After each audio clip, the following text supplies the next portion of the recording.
Welcome to My Favorite Mystic, a podcast about the weird and wonderful world of mysticism. I'm AJ Langley, and today I'm joined by Samantha Slaubaugh. She's a PhD candidate in Liturgical Studies at Notre Dame University, focusing on medieval mysticism and liturgy. Samantha, thank you for joining me. Yeah, thanks for having me. So today you're here to speak about Douceline de Digne. Yes. But before we talk about her, let's talk about you. Tell me a little bit about how you got interested in mysticism as a field of study. Yes, I can. The long or the short version? Both. Always both. Okay, so the long version starts in my undergraduate when I became interested in the doctrine of the resurrection as a Christian belief that was not very emphasized to me as a Christian, as a practicing Christian, that we believed that people would rise from the dead. I had this belief of when you die, you go to heaven, and that's the end. That's all there is. And it's this sort of disembodied angelic experience before God.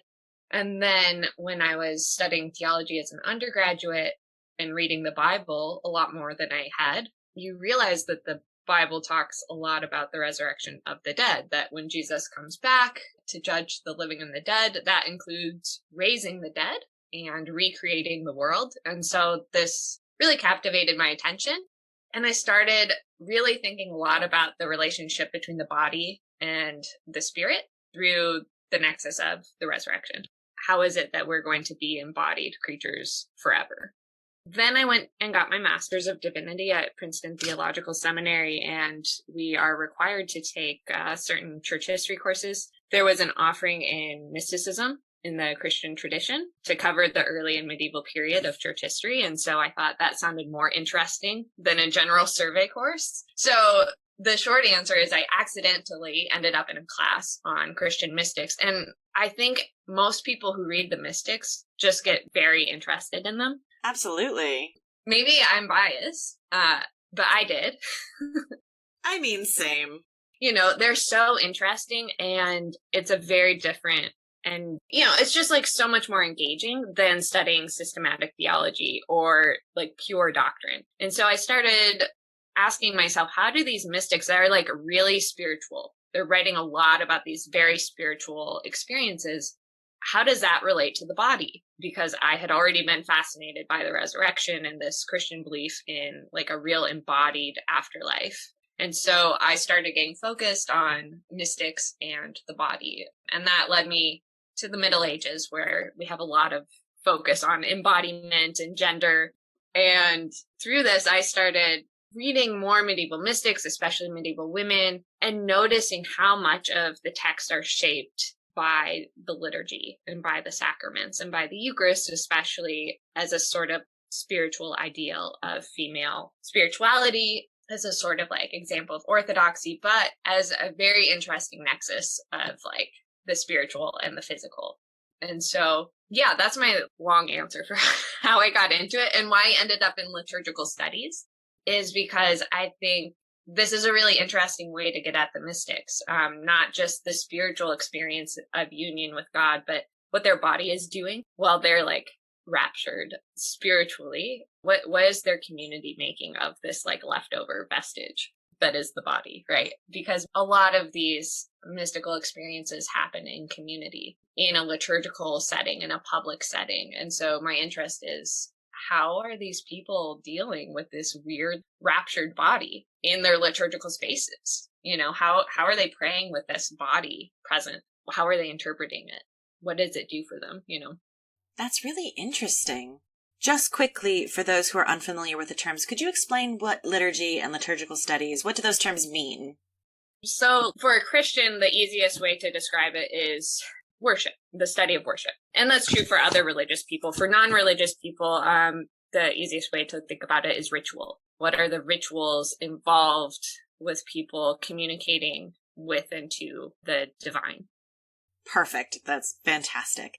I can't help but note that the idea of looking into what happens in situations where these mystics have these out-of-body experiences and how that affects their communities is absolutely perfect for the mystic we are speaking about today. So can you tell me, how did you find Douceline? Oh, you know, I found Douceline because I needed a dissertation topic. That's as good a reason as any. And I was searching frantically for like, how am I going to focus my attention and my research? I'm interested in a lot of different mystics. And I was looking for French beguine manuscripts on Gallica online, and her life is digitized, the manuscript. And I thought, oh, that's really interesting. And I sort of poked around, and there was not that much English scholarship on her. So I decided, especially after reading her life, that this is a perfect text for a liturgical scholar because her life is so focused on the liturgy, like is the constant background of the text. So let's talk about her then. What do we know about Douceline, her life, her community? What can you tell us? So Douceline of Digne was born in 1215 in the south of France. Her brother was Hugh of Digne, who was a famous Franciscan preacher of the time. He was associated with Joachim of Fiore and the reception of Joachim into the Franciscan tradition. And she died in 1274, so really like the core of the 13th century in the south of France. Her natural path would have been to join a Franciscan order, and that was Hugh's plan for her, was to join the Poor Clares in Genoa. While Hugh was away, Douceline's parents had died earlier, and so Hugh was sort of her guardian here. And Hugh was in Paris, and Douceline was caring for the sick, as was her normal practice according to her life. And she was walking home with some of the women who were with her, and they encountered two women and a small child who were dressed in a very different way than they had seen before, but were clearly religious. And she asked them what order they were from, because she was really trying to find the best order for herself. And they said, we're from the order that's pleasing to God. And then they disappeared. And she has this experience, this vision, and knows from then on that she's going to take on that habit, which included a black veil that symbolized the mourning of the Virgin Mary for Christ after the Passion, and take up this way of life, which is pleasing to God, which was continuing basically to serve in here where she was living at the time and to care for the poor and the sick. And so she convinced her brother, that basically tells him like, hey, this is what I saw, what I think I'm supposed to do. Hugh agrees. And during one of his sermons in here, she vows to him her virginity. And like, I think it's 200 some women follow her example and either vow their virginity or their chastity in the hands of Hugh. And they begin the Ladies of Roubaix in here, I believe in the early 1240s. And so they join together in community. They're named after the river in here, the Roubaix River. And they live sort of outside of town, and eventually they move closer to the Franciscans because they go to church with the Franciscans and do all of their liturgical activities at the Franciscan church. In the 1250s, she also establishes another house, a sister house in Marseille. And so that house is the one that we know continues to, I think, 1414 when it was officially dissolved. So these women that she saw that then disappeared, were they representatives of an extant beguine community that she may have known about?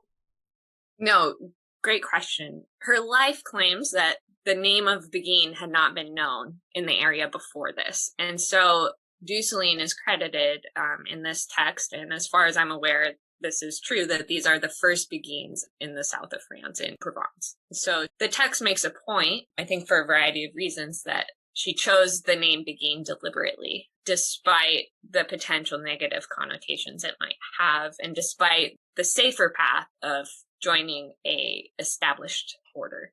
Yeah, so they are credited. And there's the two houses in here in Marseille, and then there are women who aren't part of the house, but are also beguines that Douceline helps and forms as well. And so you get the sense from this text that there's like a growing beguine movement in this area. And when you mention the potential negative associations with the name beguine, what does that mean? What could those concerns possibly have been? Right. So the text of her life we have, the best theory would place it as being written in 1297, several decades after her death. although the process probably started shortly after her death in 1274. By the turn of the 14th century, beguines are coming under more and more suspicion as these lay women who live together and aren't under official church authority. They don't have an official rule, although Douceline's communities do have a rule that Hugh of Digne wrote for them. So they're a little different than the beguines of Northern Europe, but also very similar in a lot of ways. But yeah, there's a lot of the contemporary literature discusses the sort of hazards of beguine life. There's these sort of unruly women who make everything religious and everything holy as a sort of way to hide the sinful life that they're actually living, and they're not accountable to anyone, and they're leading people astray. And so the life seems to be on the defensive a little bit, that Douceline was okay that people slandered the name of beguine because that was an opportunity for humility. She wanted to be counted as the lowest of all the people, and that she didn't want anyone to be tempted by pride or vanity. So they really lean into this beguine identity. So you mentioned that the text that we have is hagiographical. Can you tell us a little bit about it? Yeah. I mean, for those familiar with medieval hagiography, it is a typical hagiographic text for the most part. It seems to be modeled on the major life of St. Francis written by Bonaventure. Because Douceline is so closely associated with the Franciscans, this is not at all surprising, but you see a lot of parallels in how the chapters are organized. The themes of the chapters. Bonaventure's life of Francis isn't necessarily chronological, neither is the life of Douceline, so piecing together the chronology of her life takes a little bit more work because it's more thematic. And so you get her sort of early childhood development. She was a very pious child. Before she can say words, she's out like kneeling on the gravel, turning her face to God, like very holy. There's probably some gender dynamics going on there, not portraying women as the sinful person, but as very holy the whole time.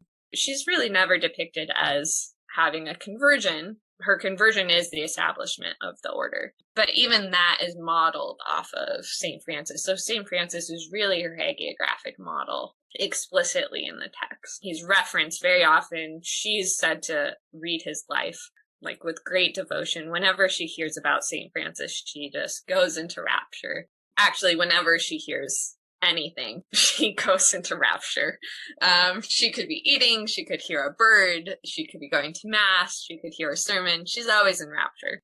So the interesting part about the text of her life is that the 9th and 10th chapters really make up the bulk of the text. And so you have all of these thematic chapters prior to this about her austerity and her, love of the sick and her charity and things like this. And then you get to chapter 9, which is about prayer, and it's really all about her ecstatic experiences. And then chapter 10 is about these revelations that she experiences, chapter 11 about her prophecies. And this sort of makes up the core of Douceline's spirituality. If you just look at like the bulk of the text written on these topics in comparison to every other topic, you would get the sense that Douceline never did anything except for like sit raptured or actually levitate in rapture. So this is one of the interesting things about the life, is that we learn that Douceline is known for these levitating experiences of ecstasy, where people very frequently go and measure with their hands how far above the ground she is. Sometimes 2 of her big toes are touching. Sometimes only 1 of her toes are touching. Sometimes she's not supported by anything. And so people will go underneath her feet and kiss the soles of her feet in devotion. And she really becomes this object, for lack of a better word, while she's in ecstasy, for people to reverence or for people to test. She's also frequently tested with poked or pushed or prodded.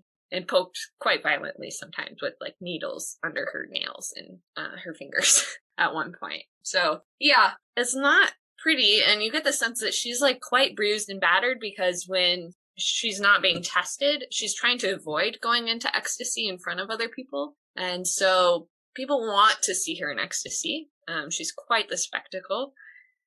And they will say, oh, come to communion with me, or someone will preach a sermon and they try to initiate a rapture. And she sits there and pokes herself with needles until her hands are torn and bruised. But it never works, and she always goes into ecstasy. Then they see her hands and kiss them with devotion because they realize, oh, she's so holy, she didn't even want to be in rapture. This must be a true rapture. So much of the text of the hagiography is about, as all hagiography is, proving the sanctity of Douceline. And so a lot of work is spent saying, here's this person from this place, and they measured that it was more than a hand's breadth that she was levitating above the ground, and they swore this testimony with, that they saw it with their own eyes, and they kissed her feet with their own lips. And you can tell the hagiographer is very concerned with verification and proof. She's very concerned with establishing not only Douceline, but Douceline's communities as these new communities that at the turn of the 14th century have not only the baggage of being beguines, but associations with the spiritual Franciscans who are soon to be burned at the stake.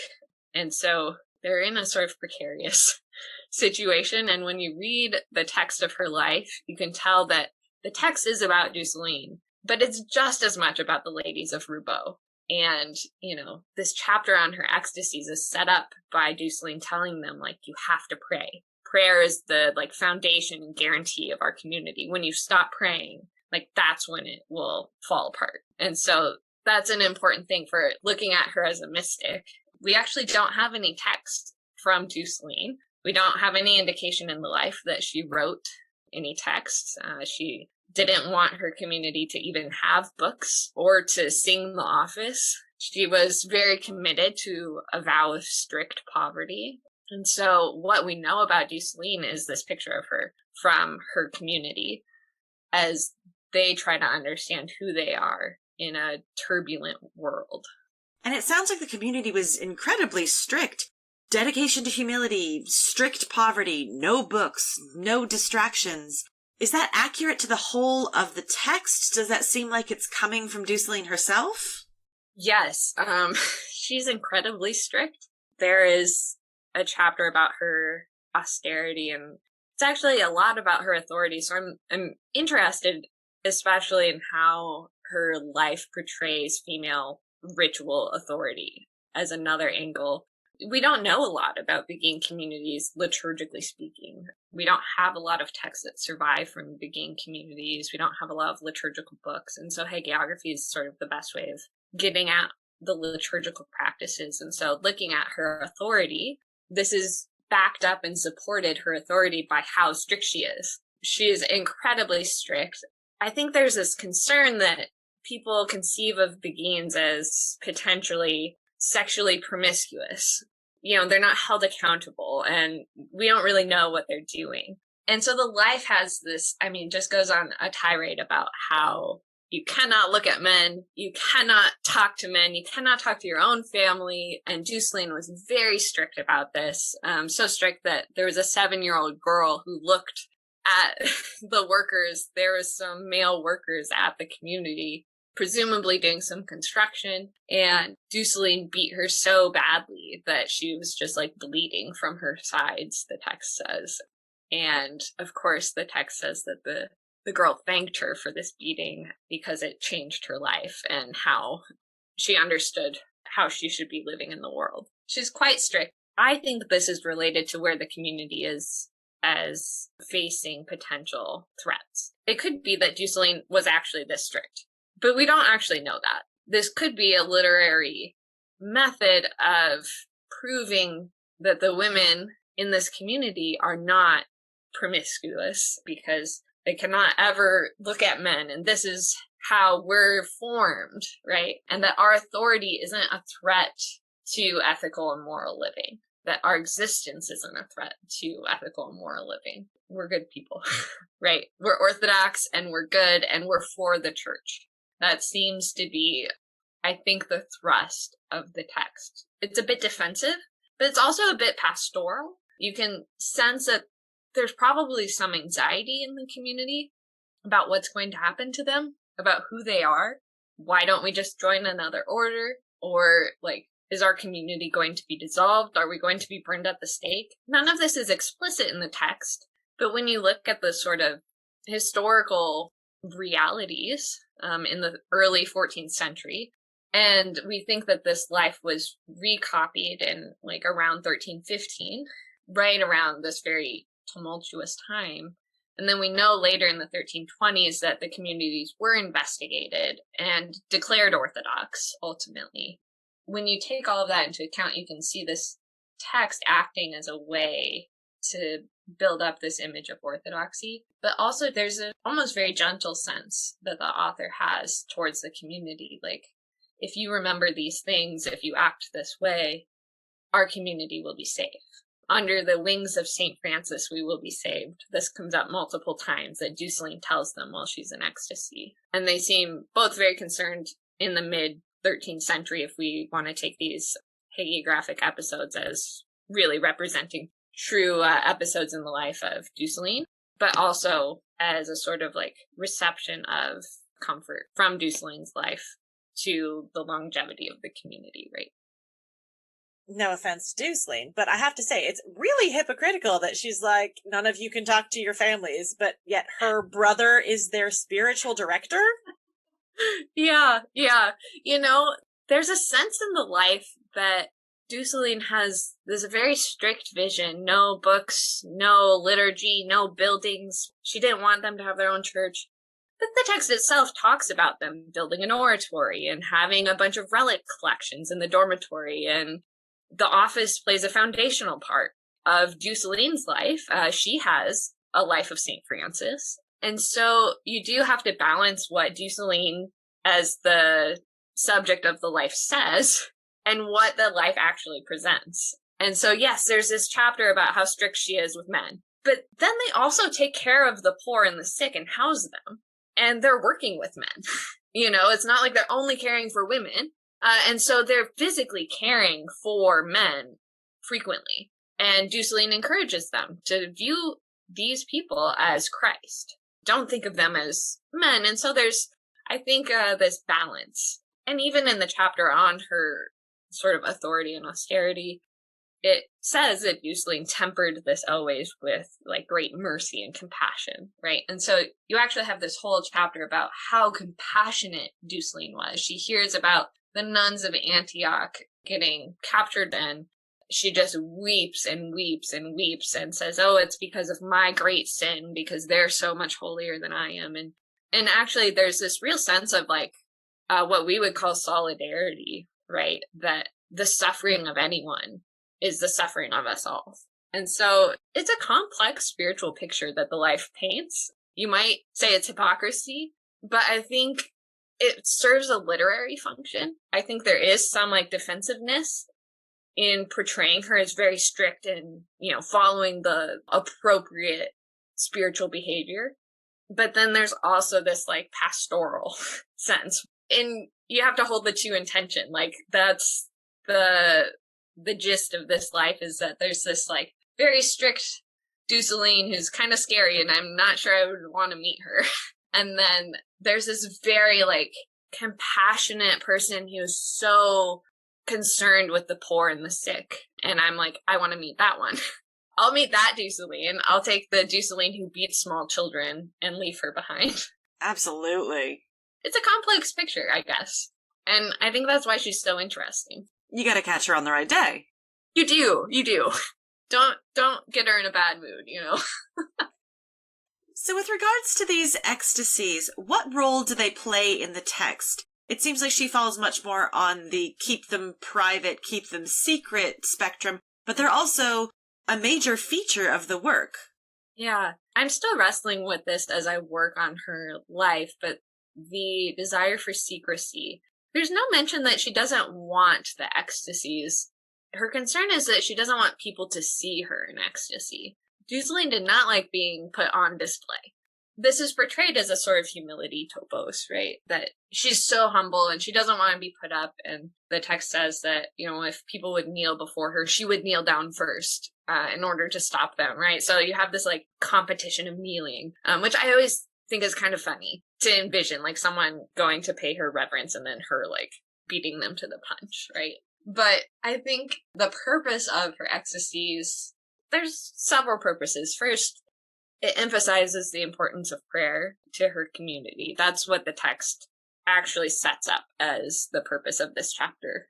It introduces her ecstasies by way of Douceline saying how important prayer is to the security of the community. And so I think that's important when we're interpreting how this functioned for the readers of the text. But it is also very clear that this is an opportunity for the hagiographer to give you lots and lots of proof for the sanctity of Douceline, to drop names of all these very powerful people, rulers in Provence, including the Count of Provence, who becomes the King of Sicily, Charles I of Anjou, and basically, talk about how famous Douceline is, to talk about how many people measured the space between the ground and her feet when she was elevating, to talk about the way that they reverenced and kissed her feet, to discuss the sort of tortures that she was put under, not as a way of encouraging torture, but as a way of saying, look, she endured a lot and she met the qualifications of what we would expect a truly raptured person to display while she is in rapture. And so, again, it's a bit defensive and a bit offensive at the same time, trying to spread the fame of Douceline while also guarding against any accusations that she was just feigning ecstasy. The first time I read this, I thought, oh, they must be afraid that people would think she's like possessed by a demon. But actually, the text never mentions demons or any sort of like alternative to what a true ecstasy would be, except for like a feigned love. So like maybe she was making it up that she really didn't love God this much. And the text says, oh no, she really did. Multiple times this chapter discusses over and over how this is a true rapture. And we know this because X, Y, and Z happened, and this person saw it, and this person saw it, and they swore testimony. So when she's having these raptures, is she having visions? What kinds of things is she seeing? This text is really interesting because there's a lot of mystical texts in the Middle Ages that have a lot of imagery. Douceline's text is very sparse on any sort of like revelations. We do have a chapter on her revelations, chapter 10, and there are episodes. Chapter 9 on her prayer and her ecstasies, nothing. Like, we hear nothing about what these ecstasies entailed besides like great love of God. Chapter 10 has like shorter episodes, you know, oh, she saw Mary on a hill in a field of lilies, things like that. But they're quite short in comparison to some of, especially the beguine mystical texts that we have in comparison. So it doesn't seem like the purpose in the life is to present a sort of mystical theology. I wonder if the purpose includes authenticating her authority, like legitimizing her authority.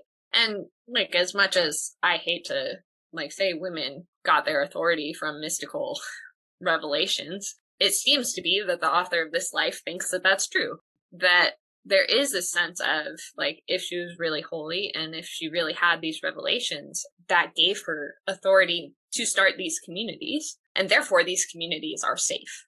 And it's also interesting to see how these ecstasies, from my angle, play into her liturgical and ritual authority. So you get some interesting episodes where her ecstasies interrupt liturgies and seem to show her as this liturgical authority, right? So on the Feast of the Assumption in August, the text explains that she receives communion early in the morning at dawn to avoid crowds because she wants to not be seen. And as usual, she remained in a state of ecstasy all day. And so it was time for Compline, and she elevated and her feet weren't touching the ground. They were a hand's breadth above the ground. And then it talks about how the friars, the Franciscans, were saying Compline, and she left the altar where she was, and she goes from the chapel of St. John to the altar of the Mother of God, which of course is important because it's her feast day, which is in front of the choir of the Church of the Friars Minor in here. So she's in here at this point. And she bows to the Holy Virgin, who is presumably either in statue or some artistic depiction behind the altar. And the friars start singing the office for Compline. But then she begins to sing excitedly and with joy, Assumpta est Maria in Caelum, Gaudet Angeli, Mary has been taken up to heaven, the angels are rejoicing, which is a common liturgical text to have recited on this day, part of the office. But it seems that this is not the part of the office that the friars were saying, because the text says that then all the friars responded together to what she had sung, abandoning the antiphony and showing the spiritual elation they were all feeling. And then she goes elevated and like processes as they continue the office, like responding to her. So I think it's very interesting because the text shows Douceline basically leading the friars, a group of religious men, in the office and almost kind of like correcting them. Like, no, let's start here. And the way that this works is that ecstasy allows this to happen. They know she's in ecstasy because she's levitating, but she pretty much just like barges in and starts singing a different part of the office. And they're just like, yeah, okay, let's do that. Why not, right? You know, and she like processes levitated and they follow her and they sing the office. And it's a really interesting depiction of liturgical participation while in ecstasy. So she has different kinds of ecstasies. Sometimes she's just like totally raptured and like unfeeling and you can do anything to her and she'll like not move. But other times while she's in ecstasy, she's like processing with the angels and like doing liturgy. But I mean, to be fair to the friars, if she's going to take communion first thing in the morning, spend the entire day, because Compline is at night, levitating in the church, then floating over to the Virgin Mary, bowing, and completely changing things up by singing a totally applicable song, you would kind of just go with it. Right, exactly. Well, I you get the sense that they're well familiar with her because most of her experiences with ecstasy are in their church. She goes there to receive communion and then just sits all day. Sometimes floating, sometimes her face is red, you know, different signs. But yeah, she's pretty much in ecstasy there most of the days. I really want some anecdotes from this work of the friars having to, like, float her down the aisle, just push her out of the way like a lovely, holy balloon, because she just went into rapture in a really inconvenient place. Scoot you over there. Yeah, so one of the contemporary texts that we have that points to Douceline is Salembini of Adam and his Chronica, and he talks about Douceline briefly and how the Franciscans would, like, put her arm up and it would just, like, stay all day or, like, push her over there. They don't quite talk about her as, like, a balloon in the way, but, there is this sense that, like, yeah, you can just sort of, like, move her and she moves because she's so enraptured that she's completely oblivious to what's going on. There's also a funny episode on Good Friday when she's with her community. And so Douceline, like St. Francis, has set up for herself. She's the head of the communities, but she has selected a prioress to be over her because obedience is, you know, important. And her prioress, Philippa of Port-Soleil, tells her she needs to eat because she's been, like, Good Friday basically, like, kills her. I mean, and I don't say that flippantly, like, that's how the text describes it. Like, they are worried she's going to die because she is so emotionally distraught. She's very clearly present in ecstasy at the crucifixion, so empathetic with the sorrows of the Virgin that her veins look like they're all going to burst from pain. And they're very concerned about her, and it's late at night, and she's been in this way all day, and she hasn't eaten anything, and they set up the table, and her prioress tells her, you need to eat. And she says something like, yes, it's time to eat. You know, there's the lamb that's been sacrificed for us. And all of a sudden, she's, of course, reminded of Jesus, the lamb who was slain and is in ecstasy again. Then they, like, poke and prod her and poke and prod her. They, like, try to get her out of ecstasy. And she sort of, like, comes around and they're like, no, you have to eat. And she's like, oh, okay. And, like, every time she tries to eat, she just, like, goes into ecstasy again. And you get the sense that it's just, like, this constant battle between her and her community where they're, like, pushing her and poking her and, like, trying to get her to eat something so that she doesn't, like, fall over and die. Because you get the sense in the text that these experiences make her very weak and ill. And this day in particular is very bad because she's just, like, with Christ crucified. And it's just, I know it's a very serious day, Good Friday, and Christ crucified, but the episode itself makes me laugh because I can just see her basically like rejecting the authority of her prioress almost and saying like, actually, I don't need to eat. Like what I need to do is be in ecstasy, because essentially every time they try to make her eat, she just, it's like, yeah, no, like see ya, and then goes into ecstasy again. I think it's hilarious. I mean, it sounds a lot like trying to get a toddler to eat. And I mean, so much for the importance of obedience. Yeah, well, obedience to who, right? Like the text portrays it as, of course, like she can't help it. But you wonder if there's a real episode behind the text in which she's like, no, obedience to Christ and ecstasy is more important than obedience to my prioress who's trying to get me to eat, right? Maybe not, right? This is all guesswork. All we have is the text. Can't get behind it really, but that thought makes me a little happy. I mean, I'm 100% on the side of the community in this case. Eating is important and should be prioritized whenever possible. But in that respect, this doesn't seem like something that is really about imitation by a community, which we sometimes have with mystical texts, that they're more about advice for the mystic's own brothers or sisters. But this doesn't seem like something that's really geared towards imitation. That's something I'm wrestling with. This sort of ecstatic liturgical participation. Is this a sort of literary approval of a type of liturgical participation that is common in the community? Do they have a lot of people going into ecstasy?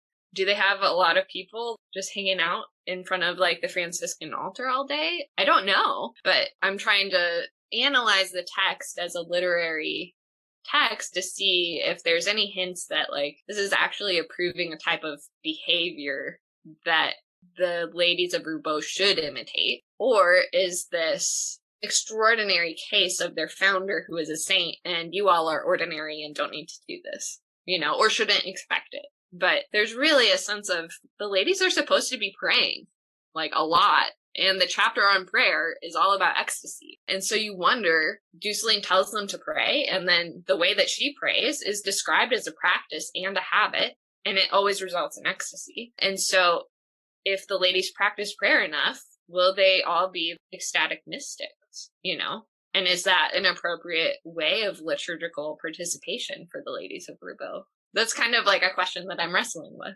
I don't have an answer yet, and I don't think I'll have an answer, of course, because we don't have the textual evidence that I would need to indicate this one way or another. But yeah, it's really interesting thinking about the community of such a strange woman, right? Like, what would it be like to be in the community, like, reading this text? What do you take from it? Like, what are you supposed to imitate? Are you scared of this lady?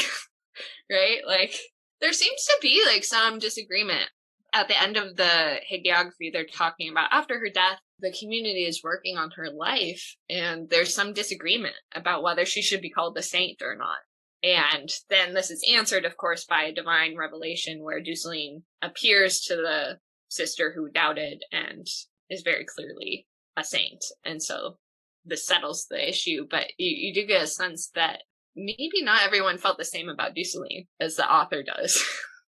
Well, now that we are coming to the end of the podcast, let's talk about how you feel about Douceline. What is it about her that makes her your favorite mystic? What do you love about her or her work? What keeps you interested? I wouldn't say I love Douceline, given the sort of interesting depiction of her in the life, and because I don't know who she was outside of this text. And it's an interesting question because she doesn't even have text herself. But I love this text, and I love wrestling with it because it has so many interesting features. I'm very interested in Franciscan spirituality in the 13th century, the reception of St. Francis, and this is a perfect text that hasn't been worked on a lot to explore a reception of Franciscan identity by non-Franciscans, but by beguines, who are pretty much like as Franciscan as you would expect beguines to be. So that's super interesting to me. But I love this text in particular because it shows for me something that I've had a hunch about, is that mystical bodies and raptured bodies make an impact on their community. And this text seems more focused with her body than with her experiences. It is more focused on what her body does and how it impacts the local community, not just the ladies of Roubaix, not just the Franciscans, but all the laity in Provence. who like come and like climb up the gates to see her and like are very obsessed with her if you take the life at face value. And I'm really interested in that because there's a sense in which when you study mysticism, you can go like different directions. And I think like as a religious person, myself who's studying someone who shares my own religion, there's a sense in which you want to know, like, were these experiences real? Did you really experience union with God? Did you really levitate? Did you really unflinchingly feel these pokes and prods and boiling lead? I mean, the life would say, yes, it's very real, right? But that's, of course, what the life is supposed to say. But as a scholar of the life, what's interesting is that regardless of, like, the factuality of these episodes, the literary impact of them lives on in the community. And there's this real sense that, like, enraptured bodies form a community, regardless of however you want to describe whatever experience that body is having.